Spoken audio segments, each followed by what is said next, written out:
beliau jualan bakso itu dengan dandanan yang agak nyentrik, badannya tegap, dan beberapa kali ada orang yang melihat sendiri tukang bakso ini bawa HT. Hambali ini diseret di jalan yang baru diaspal itu. Dari sinilah kemudian badan yang sebelah kanan Mas Hambali ini terseret, hancur semua badannya.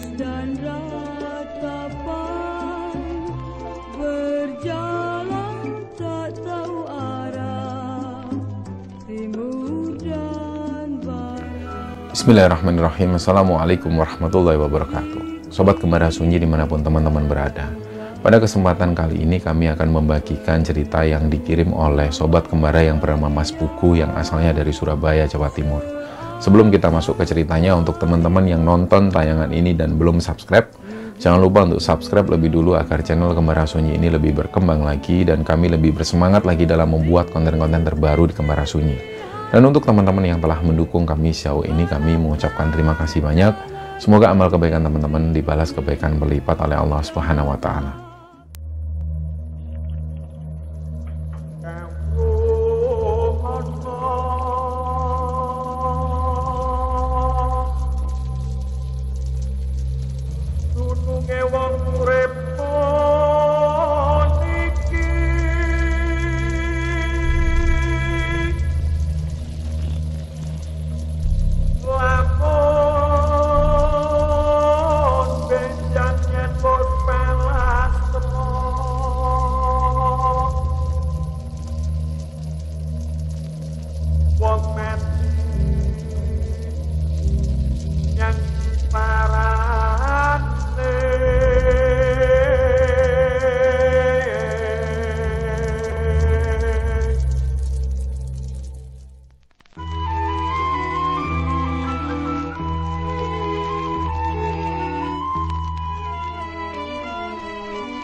Cerita di episode kali ini dibagikan oleh Sobat Kembara yang bernama Mas Pugu yang asalnya dari Surabaya. Dan pada saat Mas Pugu mengirimkan cerita ini di Kembara Sunyi, beliau sekarang tinggal bersama keluarganya masih di Surabaya. Tapi beliau sudah nggak tinggal di kampung yang akan diceritakan oleh Mas Pugu ini. Jadi memang dari sejak lahir, Mas Pugu ini lahir di sebuah kampung di Surabaya dan dia besar di sana. Jadi dia tahu betul, ingat betul di masa-masa kecilnya waktu itu.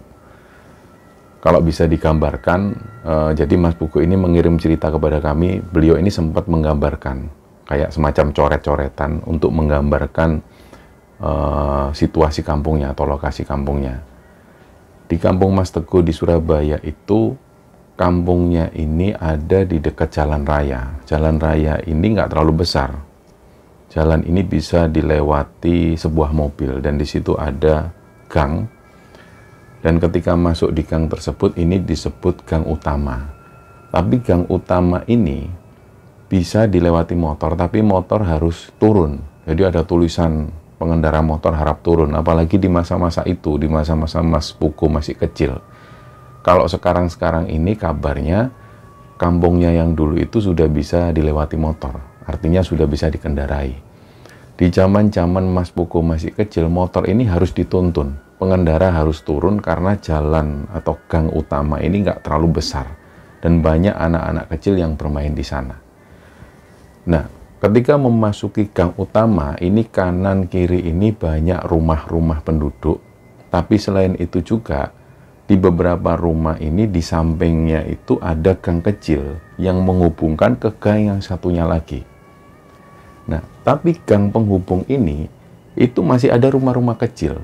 Nah, disitulah Mas Pugu ini tinggal. Jadi sepeda motor nggak bisa masuk kalau sudah lewat gang penghubung ini. Istilahnya di sana itu ada yang menyebutnya gang tikus, ada juga yang menyebutnya gang kelinci. Seperti itulah. Nah, mungkin di beberapa wilayah di Surabaya atau di perkotaan manapun selalu ada perkampungan yang semacam ini. Nah, Mas Pugu ini bersama orang tuanya tinggal di rumahnya itu. Menurut orang tuanya, dari kakek dan neneknya dulu sudah tinggal di sana. Jadi di depan rumah Mas Pugu ini adalah belakang rumah orang lain. Yang rumahnya ini ada di daerah gang utama tadi. Jadi persis di depan rumah Mas Pugu itu adalah rumah Bude Narti. Dan rumah Bude Narti ini ada dua. Rumah utama ditempati Bude Narti dan keluarganya, sedangkan rumah di sampingnya itu seringnya dikontrak-kontrakkan. Memang dari sejak Mas Pugu kecil, taunya memang rumah ini dikontrakkan. Nah, pada saat Mas Pugu ini SD, dia ingat betul sebelum dia berangkat ngaji bersama teman-temannya itu, dia selalu mampir ke rumah Bude Narti untuk beli es lilin. Tapi di sana namanya itu es Ganebo, dan esnya itu masih diingat betul oleh Mas Pugu karena seringnya setiap kali dia mau berangkat ngaji selalu beli es di Bude Narti. Jadi dia sampai sekarang itu hafal betul. Dan kabarnya sampai hari ini itu beberapa anak dari Bude Narti masih jualan es tersebut di kampung itu. Nah, inilah yang terjadi di sana. Sampai kemudian di tahun 1995 akhir, itu Mas Pugu mau lulus SD. Nah, terus di rumah Bude Narti ini, yang ngontrak di samping rumah Bude Narti ini nggak ada. Beliau sudah keluar dan rumah ini sempat kosong sekitar hampir 3 bulanan lah. Terus nggak lama setelah itu, rumah ini dikontrak oleh sekumpulan mahasiswa. Laki-laki semua sejumlah sekitar 7 orang. Nah, di sana menurut Pugu, mahasiswa-mahasiswa ini orang-orangnya ramah. Setiap kali Pugu mau berangkat ke sekolah, maupun pulang ke sekolah, ataupun mau berangkat ngaji, dia ini selalu disapa mas-mas mahasiswa ini. Nah, suatu waktu, Pugu ini sempat disuruh mampir. "Dek, sini, siapa namamu?" Ditanya sama salah satu mahasiswa di sana. Pugu bilang, "Pugu, Mas, kamu bisa main gitar nggak?" Nah, kebetulan Pugu ini memang kepingin banget bisa main gitar. Dan waktu itu dia nggak punya gitar. Nah, si mas-mas ini yang berjumlah 7 orang itu, salah satu di antaranya memang mahir bermain gitar. Hal ini pun dimanfaatkan oleh Pugu. Dia pun akhirnya belajar. Dari 7 orang mahasiswa itu, dia nggak ingat namanya masing-masing, tapi ada 2 orang yang diingat oleh Pugu. Karena salah satunya ini yang mengajari Pugu gitar pertama kali. Jadi perlu diketahui teman-teman, Pugu itu sampai hari ini masih punya band yang main di kafe-kafe.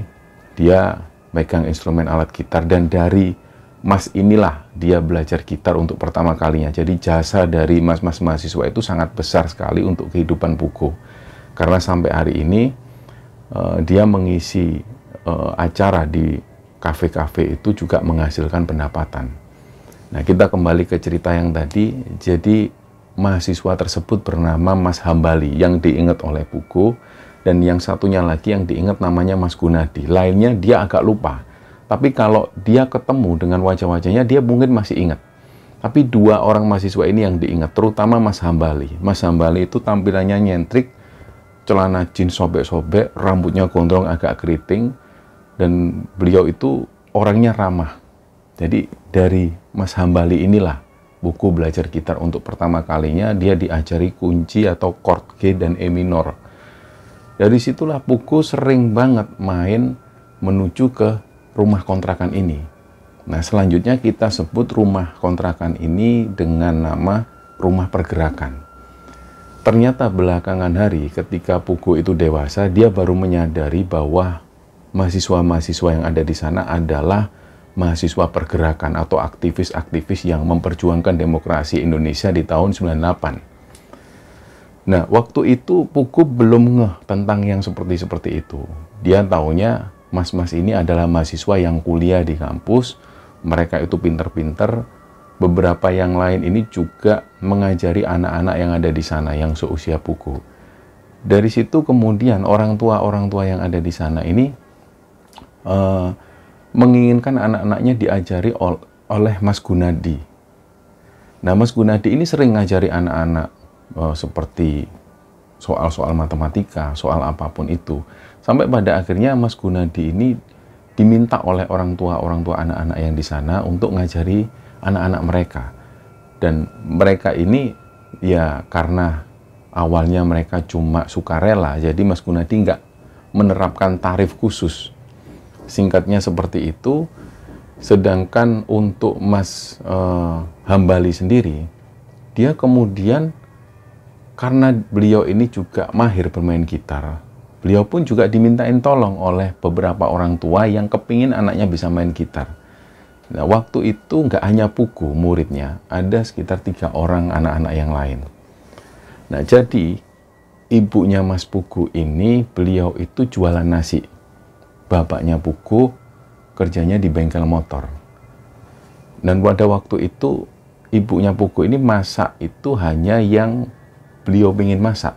Jadi bukan warung yang besar, bukan. Beliau cuma menjajakan makanannya itu ya di rumahnya. Orang kalau beli nggak bisa makan di rumah, tapi harus dibawa pulang. Tapi warung dari ibunya Mas Pugu ini rame. Karena orang-orang sering meminta ibunya Mas Pugu untuk masak. Makanannya itu masakan rumahan. Nah, ketika ada mahasiswa-mahasiswa pergerakan yang ngontrak di sana, ini jualan makanan atau jualan nasinya ibunya Pugu ini jadi semakin laris. Yang biasanya beliau cuma masak sekitar 12 porsi, ini akhirnya jadi 25 porsi. Dan hampir setiap hari, mahasiswa-mahasiswa pergerakan ini selalu beli makanan di ibunya Pugu. Nah, berjalannya waktu sampai di tahun 98, itu kemudian ada beberapa peristiwa-peristiwa yang menurut buku ini agak aneh dan warga itu menangkap hal tersebut. Biasanya itu ada beberapa tukang bakso yang lewat dan warga sudah tahu semua, tukang bakso kenal semua, yang ini namanya Pak Jo, yang ini namanya Pak Sugi, terus penjual gorengan misalnya atau penjual gado-gado mereka hafal semua. Tiba-tiba beberapa waktu itu ada tukang bakso yang lewat. Orang ini nggak pernah lewat tukang bakso tersebut. Beliau jualan bakso itu dengan dandanan yang agak nyentrik, badannya tegap, dan beberapa kali ada orang yang melihat sendiri tukang bakso ini bawa HT. Dari situ mereka sudah mulai curiga, kok kayaknya tukang bakso ini lebih sering menjajakan dagangannya atau berhenti lama persis di seberang rumah pergerakan mahasiswa tadi. Orang-orang sudah mulai curiga.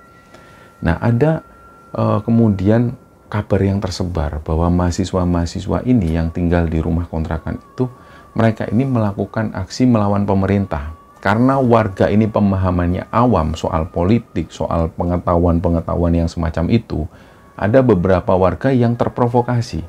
Mereka menganggap mahasiswa-mahasiswa yang tinggal di rumah kontrakan itu membahayakan. Tapi beberapa warga yang lain yang biasanya wawasannya lebih terbuka, mereka menginginkan sebuah perubahan, terutama di era Orde Baru itu, mereka menganggap mahasiswa-mahasiswa ini berjuang untuk kita semua. Mereka memperjuangkan hak-hak mereka. Jadi ada 2 kubu yang terbelah dari warga. Ada yang mendukung mahasiswa-mahasiswa ini, ada yang tidak mendukung. Nah, ibunya Pugu sendiri, beliau mengakui bahwa mas-mas mahasiswa yang tinggal di rumah kontrakan itu mereka semua sopan. Selain itu, dagangan ibunya Pugu juga sering dilarisi oleh mahasiswa-mahasiswa ini. Sampai bahkan ibunya Pugu itu kenal dekat dengan Mas Hambali. Mas Hambali ini itu sudah dianggap kayak anaknya sendiri. Nah, ada cerita tersendiri kenapa seperti itu. Jadi Pugu ini sebenarnya punya kakak. Tapi ketika kakaknya itu kelas 4 SD, kakaknya ini sepulang sekolah itu ditabrak orang yang tidak dikenal, terus yang nabrak ini melarikan diri. Jadi dari situlah Pugu kehilangan kakaknya. Nah, semenjak ketemu Mas Hambali ini, ibunya Pugu itu langsung menganggap Mas Hambali ini sebagai anaknya sendiri. Jadi kayak melihat anak pertamanya ketika melihat Mas Hambali. Dari situ hubungan ikatan emosional mereka ini mulai terjalin antara warga dengan mahasiswa tersebut, juga terutama antara Pugu dengan mahasiswa-mahasiswa ini. Pugu sendiri menganggap mas-mas mahasiswa yang ada di sana itu seperti kakak mereka sendiri. Jadi hampir setiap hari mereka main ke sana. Yang dilihat oleh Pugu, yang diingat di situ ada mesin ketik, ada buku-buku yang selalu berserakan di meja. Dan Pugu sendiri juga jadi suka membaca ketika sering main di sana, karena seingat Pugu, mas-mas mahasiswa yang ada di sana ini hampir semuanya itu suka baca buku. Dari situlah Pugu juga akhirnya ikut-ikutan senang baca buku, meskipun dia sendiri nggak tahu buku apa yang dia baca. Nah, berjalannya waktu, tiba-tiba keadaan atau situasi politik di Indonesia ini semakin memanas. Seringkali ada orang-orang yang tidak dikenal itu datang ke rumah kontrakan mahasiswa ini dan melakukan intimidasi kepada mereka. Artinya, pada suatu ketika Pugu dan anak-anak yang lain ini sering dilarang main ke sana oleh para mahasiswa ini, terutama oleh Mas Hambali. Alasannya apa? Mereka juga nggak tahu. Yang jelas, ketika Pugu dilarang main ke sana, selalu terjadi sesuatu. Entah rumah kontrakan mereka ini tiba-tiba tutup dan penghuninya ini nggak tahu kemana semua. Pokoknya mereka sering diintimidasi oleh pihak yang tidak dikenal. Dan ini tadi seperti yang dikatakan di awal, banyak tukang-tukang bakso yang datang yang mereka ini tampilannya aneh, nggak seperti tukang bakso. Kadang juga ada pemulung yang ketahuan warga dia bawa HT.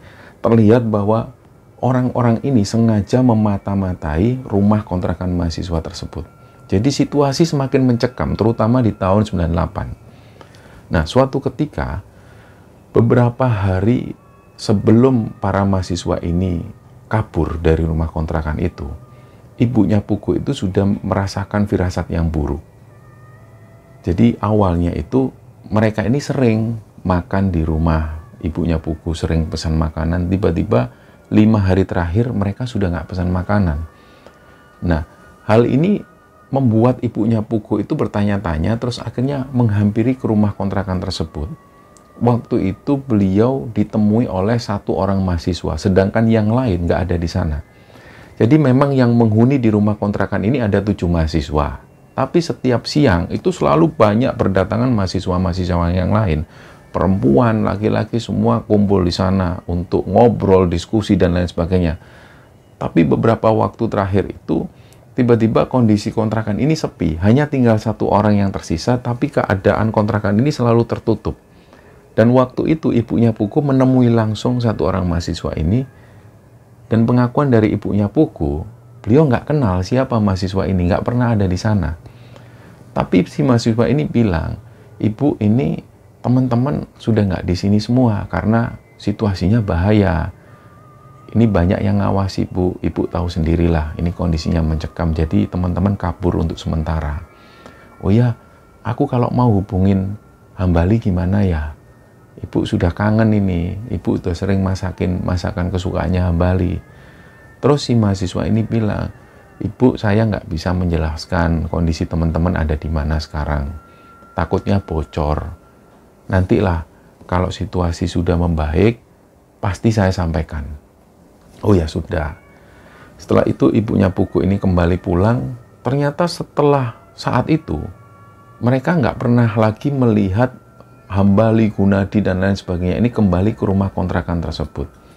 Sekitar hampir 1 bulan setelah itu, barulah 1 persatu dari mereka ini berdatangan. Yang pertama datang itu Pugu sendiri nggak ingat siapa namanya. Pokoknya Mas Hambali dan Mas Gunadi ini datang terakhir. Terus kemudian mulai aktif lagi mereka. Kontrakan mulai rame lagi. Terus setelah kondisi kontrakan ini kembali rame, Pugu pun belajar lagi gitar di sana. Tapi hal itu nggak bertahan lama. Nggak sampai semingguan lah. Setelah mereka ngumpul lagi itu, tiba-tiba di sore harinya ketika Pugu ini pulang sekolah, itu kondisi kampungnya ini rame banget. Bahkan banyak wartawan yang ada di sana. Pugu ingat betul ada beberapa wartawan-wartawan dari stasiun TV swasta yang meliput kejadian saat itu.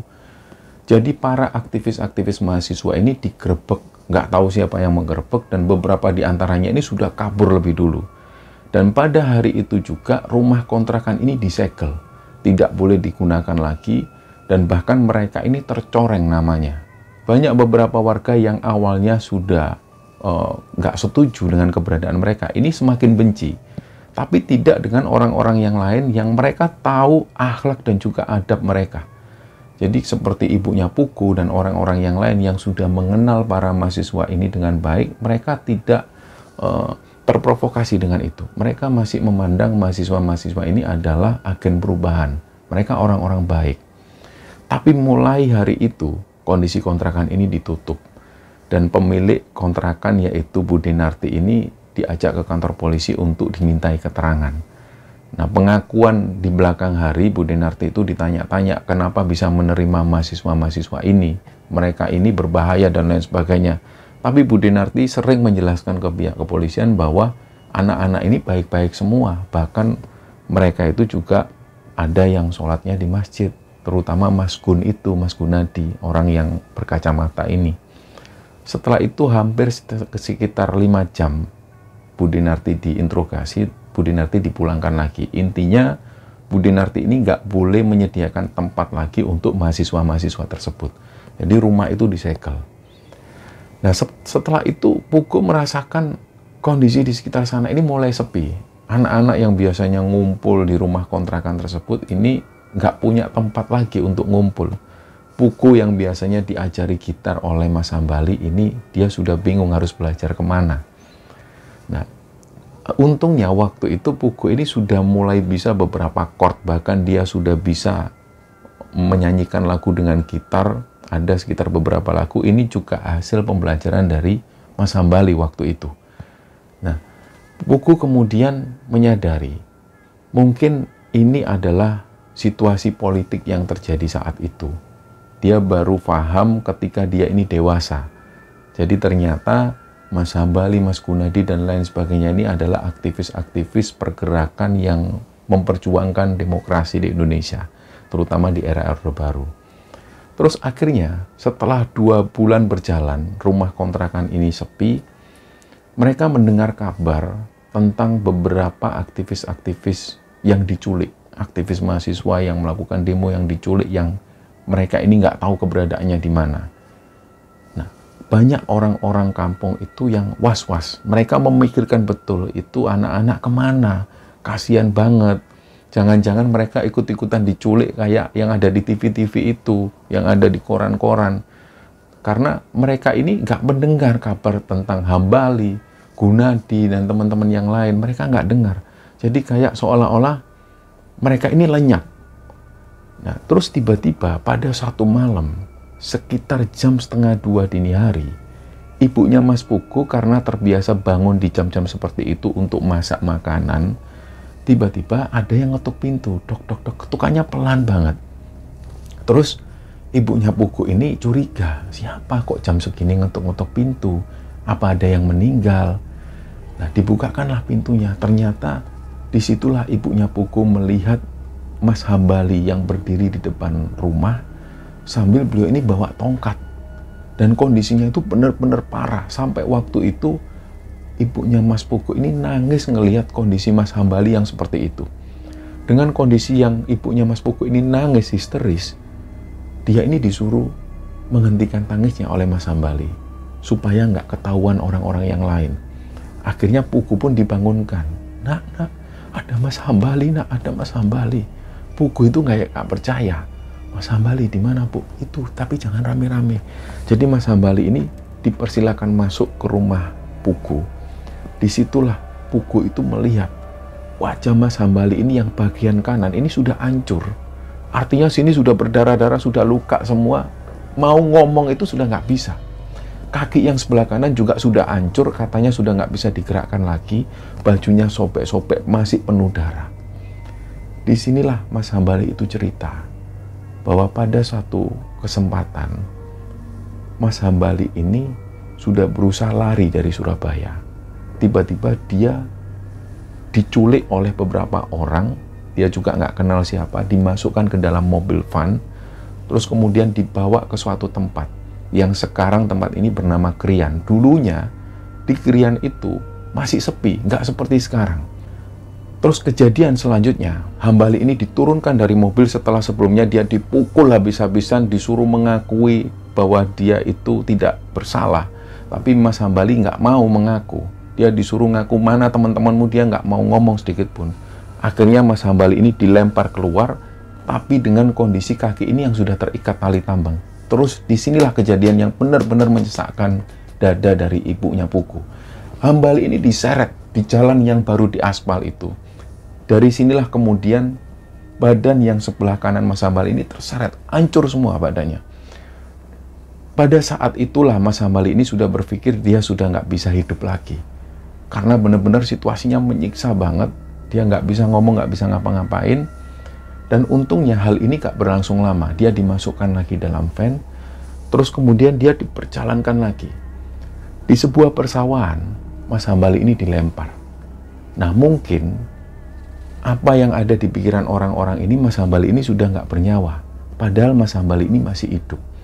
Terus dia jalan melewati persawahan itu. Hampir-hampir waktu itu Mas Hambali ini hampir digigit ular dan digigit hewan-hewan buas. Nah, di situ dia melihat ada sebuah rumah.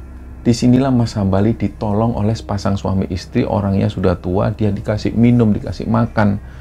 Nah, karena Mas Hambali nggak bisa menggerakkan bibirnya, kondisinya sudah parah. Sepasang suami istri ini orangnya juga orang miskin. Dia menyuapi Mas Hambali dengan bubur. Terus dari situ Mas Hambali diantar menuju ke tempat yang agak ramai.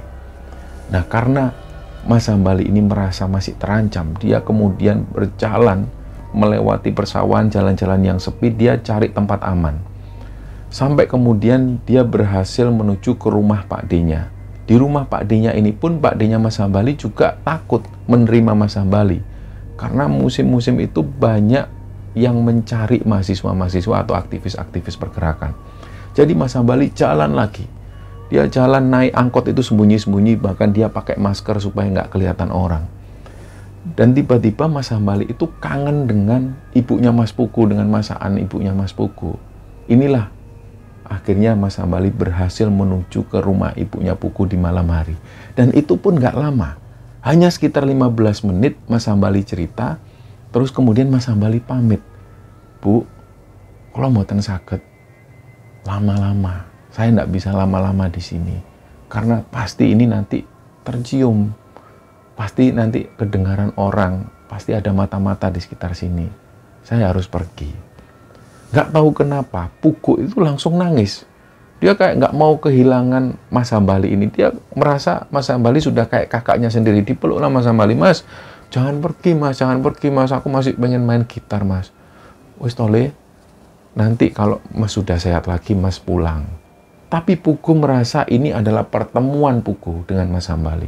Nggak tahu kenapa ada perasaan seperti itu. Ternyata ibunya Mas Pugu juga merasakan hal yang sama. Beliau itu nangis histeris, tapi karena beliau nggak boleh untuk bersuara keras-keras, bersuara kenceng-kenceng, Mas Hambali berusaha menenangkan ibunya Pugu. Jangan rame-rame, jangan rame-rame. Sejak itulah ketika Mas Hambali ini keluar dari rumah, beliau sudah nggak kelihatan lagi dan akhirnya nggak pernah terdengar lagi kabar tentang Mas Hambali. Nah, besar kemungkinan para aktivis-aktivis ini pasti sudah hilang nyawanya, pasti sudah meninggal dan nggak tahu di mana jasad mereka. Jadi banyak kesimpulan yang seperti itu. Dan ibunya Mas Pugu juga merasa hal yang sama. Kayaknya Mas Hambali ini sudah meninggal. Sambil terisak-isak beliau ngomong seperti itu. Itu kira-kira seminggu setelah Mas Hambali datang ke rumah Pugu. Nah ternyata apa yang dirasakan oleh ibunya Mas Pugu ini dirasakan oleh warga yang lain. Suatu ketika menjelang subuh, ada beberapa jamaah masjid yang sudah menuju ke masjid. Nah, yang namanya Pak Hani ini, biasanya beliau itu buka masjid sekitar jam 3 atau jam setengah 3. Beliau biasanya sholat sunnah lebih dulu di sana. Nah, ketika Pak Hani menuju ke masjid, Pak Hani ini kaget, loh kok sudah ada orang di dalam masjid? Dia ini kayak mau sholat tapi bingung. Akhirnya pas dia ini mau sholat, dia batalkan lagi, dia jalan lagi. Pak Hani bingung, ini kunci ini tak pegang, kok sudah ada orang di dalam. Diperhatikan terus oleh Pak Hani, sambil Pak Hani ini agak merinding, apa ini jin muslim? Terus diperhatikan terus oleh Pak Hani ini yakin, loh ini Mas Gunadi, kok Mas Gunadi sudah ada di sini? Karena Mas Gunadi ini sudah menghilang lama dari rumah kontrakan itu. Kabarnya Mas Gunadi ini hilang atau tewas tapi jasadnya nggak diketahui. Nah disinilah Pak Hani itu bingung ngelihat situasi yang semacam itu. Akhirnya Pak Hani ini mengurungkan niatnya untuk buka pintu masjid. Tapi nggak berselang lama, Pak Hani kemudian memberanikan diri buka pintu masjid. Begitu pintu masjid ini dibuka, yang tadinya Mas Gunadi itu kelihatan dari jendela, ini ternyata masjid ini kosong, nggak ada siapapun. Hanya tercium aroma seperti wewangian. Nah, disinilah kemudian Pak Hani menceritakan hal tersebut kepada para warga. Dan mereka yakin saat itu bahwa Mas Gunadi, Mas Hambali, dan semua orang ini pasti sudah meninggal. Tapi jasadnya tidak diketahui di mana. Betapa kasihan orang tua Mas Gun, orang tua Mas Hambali. Mereka menginginkan paling tidak minimal tunjukkan jasad anaknya. Tapi mereka nggak bisa melihat itu. Nah, berjalannya waktu, ada sebuah kejadian yang benar-benar nggak masuk akal. Pada suatu malam, 3 hari terakhir itu, ibunya Mas Buku ini kepikiran terus tentang Mas Hambali. Setiap kali masak, ibunya Mas Buku itu selalu bilang, gini nih kalau ada Hambali pasti habis ini. Kesukaannya daun pepaya ini sama ikan asin pasti habis. Nah, dari situ Mas Buku ini selalu ngomong, sudahlah Bu, diikhlaskan aja Bu. Mas Hambali ya keadaannya seperti itu. Iya Le, kasihan Le, biasanya ini masakan kesukaannya Mas Hambali. Sambil setiap kali ibunya Mas Buku ini masak, selalu ngomong seperti itu. Selalu menyebut nama Mas Hambali. Nah, malamnya, tiba-tiba ibunya Mas Buku mengalami situasi yang aneh banget. Ketika itu, ibunya Mas Buku lagi masak, sekitar jam 1:30, jam 2 lah. Ada yang ngetuk pintu, dok, dok, dok, langsung kaget. Nah, ibunya Mas Buku nggak tahu kenapa tiba-tiba nyebut, wah, Hambali ya? Terus dibuka, ternyata yang ada di depan pintu itu adalah Mas Hambali. Tapi anehnya, luka dari Mas Hambali yang terakhir mereka lihat ini nggak ada. Wajahnya bersih banget, kayak baru bedakan. Lah, langsunglah dipeluk. Mas Hambali ini dipeluk oleh ibunya Mas Buku, sambil ibunya Mas Buku ini terus nangis-nangisan. Oh, kamu kemana aja, Tona? Kemana aja? Ibu ini loh masak makanan kesukaanmu. Kamu ini kemana? Dipeluk terus-terusan. Nah, anehnya, begitu ibunya Buku ini buka mata, sosok Mas Hambali ini sudah nggak ada lagi di sana. Tambah semakin beliau ini nangis sesenggukan. Nangis sesenggukan sampai beberapa tetangga itu kebangun. Ada apa tuh, Bu? Aku loh barusan ketemu Hambali, barusan tak peluk. Kok tiba-tiba nggak ada? Nah, muncul banyak kesimpulan dari para warga bahwa Mas Hambali ini pasti sudah meninggal. Nah, beberapa hari setelah itu, ibunya Mas Buku ini mimpi beliau ketemu dengan Mas Hambali. Dan Mas Hambali pakai baju itu bagus banget. Kemejanya itu dimasukkan, pakai baju jeans yang biasanya Hambali ini celana jeansnya itu sobek-sobek, waktu itu celananya rapi banget. Ibunya Mas Buku ini sebenarnya juga merasa aneh, ini Hambali kok pakai baju rapi banget, kok tumben, rambutnya itu disisir klemis banget. Terus kemudian Mas Hambali ini mendatangi ibunya Buku, beliau cuma bilang, Bu, mohon maaf, kalau rumah itu bisa dimasuki dengan izin Bu Narti, itu di lemari bawah, itu ada uang. Uang ini hasil dari sumbangan warga kampung yang anaknya les gitar di saya. Nanti tolong, kalau misalnya ada keluargaku yang nyari, tolong kasihkan. Nah, awalnya setelah mengalami mimpi itu, ibunya Buku ini kayak nggak percaya, jadi diabaikan mimpi ini. Karena yang kedua juga, ibunya Buku berpikiran mana bisa masuk ke rumah kontrakannya Bu Dinarti, wong rumahnya masih disegel, ada juga garis polisi di situ.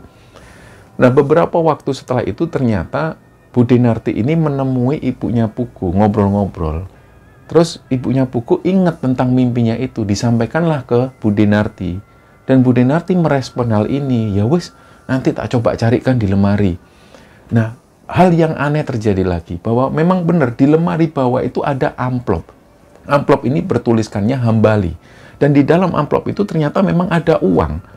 Uang ini adalah hasil sumbangan dari beberapa warga yang anak-anaknya les gitar di Mas Hambali. Dan uang ini masih utuh semua. Nah, sampai berlalu berbulan-bulan, nggak ada satupun keluarga dari Mas Hambali yang datang. Kabarnya, Mas Hambali ini memang berasal dari Jambi, jauh banget dari Jawa. Jadi nggak mungkin keluarganya datang ke Surabaya. Nah, beberapa waktu kemudian, sampai kira-kira Pak Harto ini lengser. Dan warga kemudian sudah merasa situasi kembali kondusif, sampai di sekitar tahun 2000, ketika itu rumah kontrakan ini kembali dikontrak oleh orang lain. Tapi cerita ini begitu membekas oleh warga kampung. Mereka benar-benar kangen dengan Mas Hambali, Gunadi, dan lain sebagainya. Mereka merasa mahasiswa-mahasiswa ini banyak jasanya untuk kampung. Selain mereka sering ngasih ide ketika ada acara 17-an, atau orang-orang merasa anak-anak mereka ini tercerdaskan ketika mereka hadir di sana. Banyak anak-anak dari warga itu yang ikut les kepada mahasiswa-mahasiswa ini, dan mereka jadi gemar belajar, gemar membaca. Mereka juga diajari berkesenian. Jadi inilah yang membekas pada warga kampung. Nah, berjalannya waktu, kemudian sekitar di tahun 2000 itu, uang ini nggak tahu kemana. Uang amplop ini terakhir dipegang oleh Bu Denarti, nggak sempat dipegang oleh ibunya Mas Pugu. Jadi ada kesalahpahaman di sana, sampai kemudian uang dari Mas Hambali ini nggak tahu kemana. Dan akhirnya warga pun mengikhlaskan hal tersebut. Nah, singkat cerita, sekitar tahun 2000-an ke atas kondisi ini sudah mulai kondusif lagi dan rumah kontrakan itu sudah mulai dikontrak oleh orang lain. Nah, cerita inilah teman-teman yang dibagikan oleh Mas Pugu kepada Kembara Sunyi, dan cerita ini berlatar belakang dengan tahun 98 di mana kondisi atau situasi politik pada saat itu benar-benar sangat memprihatinkan. Dan pada tahun itu memang banyak sekali aktivis-aktivis yang mengalami intimidasi dan bahkan hilang nyawanya, tapi jasadnya tidak ditemukan sampai hari ini. Dan kita berdoa semoga mereka semua amal ibadahnya diterima Allah Subhanahu wa Ta'ala, dan semoga ke depan tidak ada kejadian-kejadian kelam seperti pada waktu itu. Dan demikian cerita dari kami. Mohon maaf kalau ada salah-salah kata. Wassalamualaikum warahmatullahi wabarakatuh.